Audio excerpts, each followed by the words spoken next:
Students, welcome back to Kamashruti. I hope all of you are doing good. तो students, start करते हैं हमारी valuation of goodwill की series. मैंने आपको ऑलरेडी वैल्यूएशन ऑफ गुडविल के दो मेथड्स कंप्लीट करा दिए, that is average profit method and super profit method. तो अगर अभी तक आपने मेरी प्रीवियस वीडियोस नहीं देखी जिसमें मैंने एवरेज प्रॉफिट मेथड और सुपर प्रॉफिट मेथड कराया, तो आई विल सजेस्ट यू कि पहले आप उस वीडियो को जाके देखिए। और आज हम स्टार्ट करने वाले हैं अपना third method of valuation of goodwill, जिसे हम क्या बोलेंगे, कैपिटलाइजेशन मेथड। तो चलिए स्टार्ट करते हैं आज की वीडियो। तो आज हम देखेंगे कैपिटलाइजेशन मेथड से कैसे गुडविल का वैल्यूएशन होता है। जब भी मैं कैपिटलाइजेशन मेथड की बात करूंगी तो यहाँ पे दो मेथड्स आते हैं, एक क्या capitalisation of average profit method और दूसरा क्या आता है आपका capitalisation of super profit method, जो इसके बाद हम क्या करेंगे, डिस्कस करेंगे।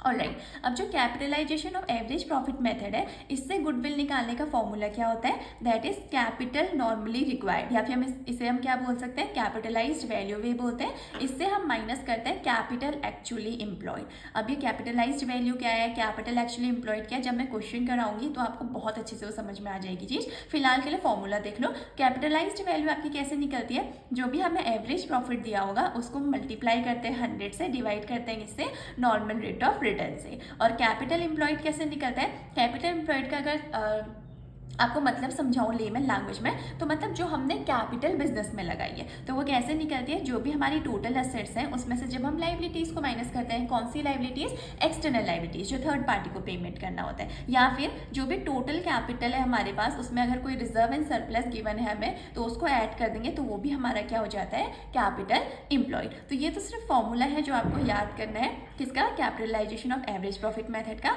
अब मैं आपको एक क्वेश्चन करवाती हूँ जिसमें मैं आपको डिटेल में एक एक चीज एक्सप्लेन करूंगी कि कैपिटलाइज वैल्यू क्या होती है, क्यों कैलकुलेट की जाती है, और कैपिटल एम्प्लॉयड क्या होती है, क्यों कैलकुलेट किया जाता है, और कैसे इससे हम गुडविल को आइडेंटिफाई करते हैं। तो बढ़ते हैं पहले क्वेश्चन की तरफ।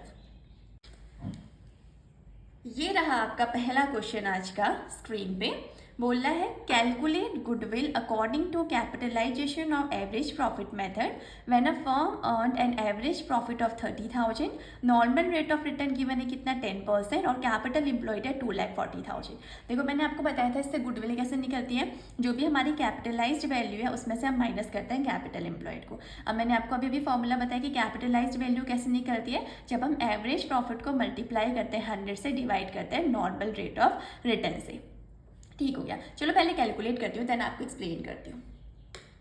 एवरेज प्रॉफिट कितना गिवन है क्वेश्चन में, 30,000, ठीक हो गया, मल्टीप्लाई किया 100 से, नॉर्मल रेट ऑफ रिटर्न कितना गिवन है क्वेश्चन में, 10। तो सॉल्व करने के बाद मेरी कैपिटलाइज्ड वैल्यू कितनी आ गई, 3 लाख।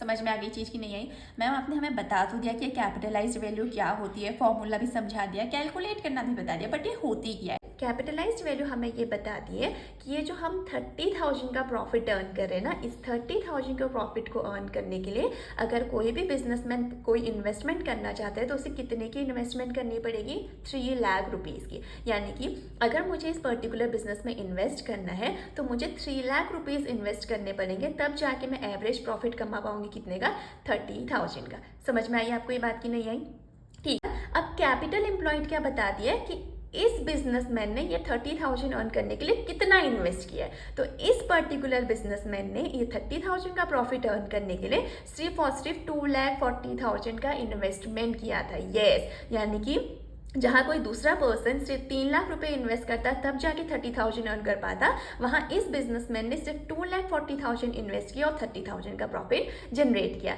तो ये कैसे पॉसिबल हुआ है, that is because of his goodwill, उसकी रेपुटेशन, उसकी ब्रांड वैल्यू की वजह से। समझ में आ रही बात। तो गुडविल कैसे निकलेगी, जब ये कैपिटलाइज्ड वैल्यू यानी कि कितना नॉर्मल फर्म एक इन्वेस्ट करती, उसको हमने लिखा कैपिटलाइज्ड वैल्यू की अमाउंट यहाँ पे लिखती 3 लाख, और कितना इस बिजनेसमैन ने इन्वेस्ट किया, दैट इज कैपिटल एम्प्लॉयड। तो हमने कैपिटलाइज्ड वैल्यू में से कैपिटल एम्प्लॉयड को माइनस कर दिया, तो गुडविल निकल के आ गई कितनी, 60,000। कुछ नहीं करना, बहुत सिंपल है कि एक नॉर्मल बिजनेस को कितना इन्वेस्ट करना पड़ता है इस प्रॉफिट को अर्न करने के लिए, दैट इज 3 लाख। उसमें से हमने माइनस कर दिया कि इस पर्टिकुलर बिजनेसमैन ने कितना इन्वेस्ट किया था। तो कितना इन्वेस्ट किया था, दैट इज कैपिटल एम्प्लॉयड, कितनी है, 2,40,000। तो जब कैपिटलाइज्ड वैल्यू में से आप कैपिटल एम्प्लॉयड को माइनस करेंगे तो आपकी गुडविल की वैल्यू निकल के आ जाएगी, that is ₹60,000। I hope this thing is clear to you. देखो अगर कोई भी पॉइंट समझ में ना आए, कहीं पे भी कंफ्यूजन हो, तो please mention in the comment section. वैसे तो मैंने आपको कैपिटलाइज्ड वैल्यू को यहाँ पे बता दिया, अच्छे से एक्सप्लेन कर दिया कि क्या होती है कैपिटल एम्प्लॉयड, क्या होती है। बट स्टिल अगर आपको यहाँ पे कोई कन्फ्यूजन होगा तो प्लीज़ कमेंट सेक्शन में मेंशन करना। आई विल ट्राई कि मैं आपका डाउट बिल्कुल क्लियर कर दूँ। ऑलराइट, तो बढ़ते हैं अब अपने सेकंड मेथड की तरफ, that is capitalisation of super profit method. तो इससे गुडविल कैसे निकलेगी? सिंपल फॉर्मूला है, सुपर प्रॉफिट को मल्टीप्लाई करना है 100 से, डिवाइड करना है नॉर्मल रेट ऑफ रिटर्न से। यहाँ पे कोई भी आपको कैपिटलाइज्ड वैल्यू या कैपिटल एम्प्लॉयड कैलकुलेट करने की नीड नहीं है, बहुत ही सिंपल मेथड है। अब आपको देखो सुपर प्रॉफिट मेथड में मैंने ऑलरेडी बताया सुपर प्रॉफिट कैसे निकालते हैं, average profit minus normal profit. Average profit कैसे निकलता है? Sum of total profit divided by number of years. अगर 5 साल का प्रॉफिट दिया है तो उसका सम करोगे और डिवाइड करोगे, नंबर ऑफ ईयर्स कितने हो गए 5 से डिवाइड करोगे तो क्या आ जाएगा एवरेज प्रॉफिट। देन आपको निकालना है नॉर्मल प्रॉफिट। अब नॉर्मल प्रॉफिट आपका कैसे निकलेगा? जो भी आपको कैपिटल एम्प्लॉयड दी होगी, अब कैपिटल एम्प्लॉयड आपको बहुत अच्छे से पता है क्या होती है, जो पैसा बिजनेस में लगाया गया कि हमने कितने कैपिटल कंट्रीब्यूट किया, उस कैपिटल एम्प्लॉयड को मल्टीप्लाई करते हैं रेट से, डिवाइड करते हैं 100 से, तो क्या निकल के आ जाएगा हमारा नॉर्मल प्रॉफिट। तो चलो इसका भी एक क्वेश्चन सॉल्व करते हैं जिससे कि क्या होगा, ये कैपिटलाइजेशन ऑफ सुपर प्रॉफिट भी आपको अच्छे से क्लियर हो जाएगा। तो ये रहा क्वेश्चन, बोला एक फर्म है जिसने अर्न किए 2 lakh as average profit during the last few years, यानी कि हमें एवरेज प्रॉफिट साफ साफ गिवन है, कैलकुलेट करने की नीड नहीं है। नॉर्मल रेट ऑफ रिटर्न हमें गिवन है 10%। हमें गुडविल कैलकुलेट करनी है according to capitalisation of super profit method if the value of net assets amount to ₹12 lakh. समझ में आ गई बात? हमें क्या गिवन है, हमें नेट एसेट्स की वैल्यू गिवन है, दैट मीन्स यही हमारी क्या है कैपिटल एम्प्लॉयड। हमें अलग से कैपिटल एम्प्लॉयड कैलकुलेट करने की नीड यहाँ पे नहीं है। क्लियर हो गई चीज? ऑलराइट, अब देखो गुडविल का फॉर्मूला क्या होता है, अभी बताया मैंने आपको, super profit multiply by 100 divide कर देंगे नॉर्मल रेट ऑफ रिटर्न से। तो सबसे पहले हमें क्या चाहिए, सुपर प्रॉफिट। देखो मैं यहाँ पे इसको जल्दी में इसलिए करा रही हूँ क्योंकि मैंने आपको सुपर प्रॉफिट कैसे कैलकुलेट करना है ये बहुत ईजी वे में और बहुत डिटेल में लास्ट वीडियो में कवर कराई, इसलिए मैंने आपको स्टार्टिंग में रिक्वेस्ट की थी कि अगर आपने नहीं देखी है प्रीवियस वीडियोस तो पहले आप उन वीडियोस को जाके देखिए, ठीक है। अब देखो सुपर प्रॉफिट कैसे निकलेगा, एवरेज प्रॉफिट में से जब हम नॉर्मल प्रॉफिट माइनस करेंगे। अब मेरे पास नॉर्मल प्रॉफिट अभी नहीं है तो मैंने नॉर्मल प्रॉफिट कैलकुलेट किया। कैसे? अभी मैंने आपको फॉर्मूला बताया था, जल्दी बताओ क्या होता है। जो भी हमारी कैपिटल एम्प्लॉयड है उसे मल्टीप्लाई करते हैं रेट बाय 100 से। तो मैंने आपको बताया कैपिटल एम्प्लॉयड की आपकी यहाँ पे 12 लाख, रेट क्या है 10%, डिवाइड किया 100 से, तो मेरी नॉर्मल प्रॉफिट कितना निकल के आ गया 1,20,000। अब जिसको ये नहीं पता कि नॉर्मल प्रॉफिट क्या होता है, सुपर प्रॉफिट क्या होता है, एवरेज प्रॉफिट क्या होता है, तो ये भी मैंने डिटेल में बता रखा है अपनी प्रीवियस वीडियोस में कि नॉर्मल प्रॉफिट और सुपर प्रॉफिट में क्या डिफरेंस होता है। नॉर्मल प्रॉफिट, चलो एक बार रिवाइज करा ही देते हैं। नॉर्मल प्रॉफिट होता है कि अगर लेट्स सपोज हमने 5 लोगों ने मिलकर एक बिजनेस में इन्वेस्ट किया, तो इसका मतलब क्या है कि अगर हमने इन्वेस्ट कर रखे हैं वहाँ पे let's suppose 12 lakh rupees invest किए हैं, तो हम 1,20,000 का प्रॉफिट तो अर्न करेंगे ही करेंगे, दैट इज नॉर्मल प्रॉफिट। लेकिन जब आप इस नॉर्मल प्रॉफिट से ऊपर कुछ अर्न कर रहे होते हो, जैसे कि यहाँ पे बोला कि फर्म ने कितनी अर्निंग की है, 2 लाख रुपीज़ की अर्निंग की है, तो ये जो 1,20,000 से ज़्यादा का आपने अर्न किया है ना, इनके बीच का डिफरेंस क्या कहलाता है कि दैट इज सुपर प्रॉफिट। वैसे ही वही मैं निकाली हूँ यहाँ पे सुपर प्रॉफिट। कैसे निकला, जो हमारा एवरेज प्रॉफिट था, हमने जो